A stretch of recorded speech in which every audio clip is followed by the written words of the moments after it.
C'était très intéressant parce qu'en fait on est propriétaire d'une maison et ça permet de voir, de découvrir en fait tout ce qui est mauvaise isolation, les ponts thermiques. Je crois que c'est hyper important de sensibiliser les élus, bien sûr, mais aussi la population, sur le fait d'isoler leur maison, tout du moins de leur montrer qu'il y a forcément des pertes de chaleur et c'est important de leur montrer et qu'on puisse agir contre ça.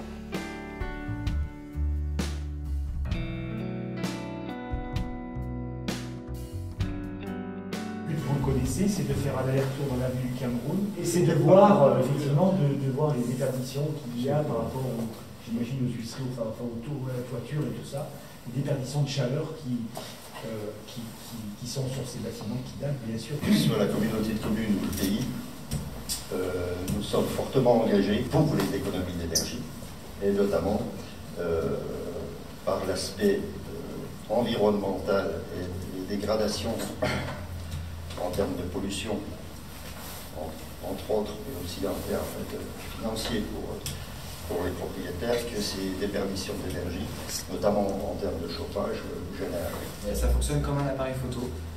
C'est ce qu'on appelle une caméra thermographique ou thermique. Les deux termes fonctionnent. Olivier, vous êtes conseiller Espace Info Énergie. Dites-nous quelles sont les missions de l'espace. Alors les missions principales de l'espace Info Énergie, c'est une mission de conseil, d'information sur tout ce qui est maîtrise de l'énergie, économie d'énergie, énergie renouvelable. Ce qui constitue à peu près la moitié de mon temps de travail, c'est de répondre aux gens au téléphone, de les recevoir en rendez-vous. Je peux les recevoir également plus proche de chez eux puisqu'on fait une permanence sur la communauté de communes de Gruyère. Et donc ça, c'est, on va dire, la plus grande partie de mon travail. Et l'autre partie de mon travail, c'est un travail de sensibilisation, d'information avec des publics, par exemple en faisant une animation, une conférence, une balade thermographique comme on a fait aujourd'hui. On peut faire dire ce qu'on veut à une caméra thermique à partir du moment où on est à l'aise avec les réglages. C'est-à-dire que je peux très bien lui faire dire que rouge c'est -20 et que bleu c'est -40. J'attire votre attention sur ce point parce qu'en ce moment il y a beaucoup de démarchage à domicile avec des gens qui viennent avec la caméra thermique en vous disant vous inquiétez pas, on va juste faire un diagnostic et qui sortent de votre maison, en gros, en vous ayant convaincu que votre maison soit est mal isolée, soit qu'il faut changer un système de chauffage, soit qu'il faut changer vos huisseries, alors que c'était peut-être pas nécessaire. Mais vu qu'on peut régler la caméra pour lui faire dire un peu ce qu'on veut, c'est assez trompeur. Donc aujourd'hui, je vais essayer de vous apprendre à ne pas vous laisser avoir par ce genre de démarche. La caméra n'est pas un outil d'étude thermique, c'est pas un outil qui va vous permettre de dire c'est bien ou c'est mal isolé.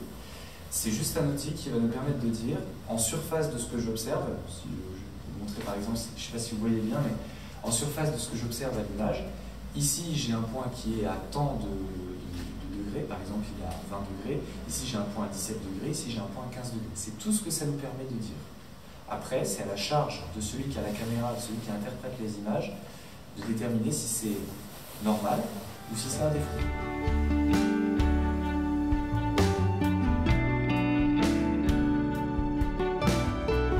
Surface qui est vitrée, une surface qui est brillante comme un carrelage, comme ça, ou une surface métallique, on ne va pas voir la température de la surface, mais on va voir le reflet. Donc ça veut dire qu'on ne va pas pouvoir regarder les vitres, mais on va pouvoir regarder l'encadrement de la fenêtre. On ne va pas pouvoir regarder toutes les surfaces métalliques, donc les ingris, les chéneaux, éventuellement les devantures qui peuvent être en métal. Des fois on a des volets roulants qui sont en aluminium, ben on ne va pas pouvoir interpréter directement la température du volet roulant, mais on va regarder ce qui se passe autour. Je vois qu'il y a de la chaleur autour de la fenêtre.